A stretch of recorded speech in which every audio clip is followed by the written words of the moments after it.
是什么让一向乖巧的小田瑞眼珠子都快翻到天上去了？原来是瑞宝爬上福宝姐姐别墅，不愿意回家。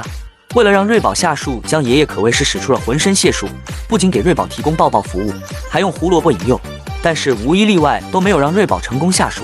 这可把围观的游客都急坏了。但是出乎所有人意料的是，江爷爷最后居然对着瑞宝唱起了歌，歌词大概意思是爷爷在呼唤你下来，如果你及时下来，我就会给一根胡萝卜给你之类的。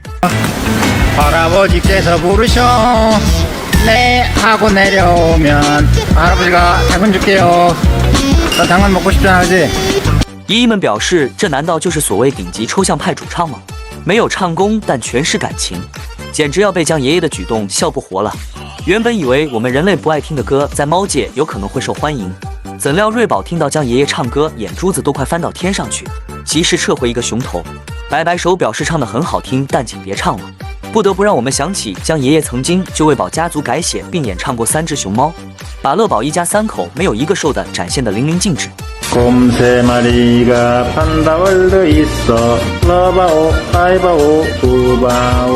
咱只能说江爷爷简直太全面了，看来在如今做个饲养员没有8般武艺还真伺候不了宝家族。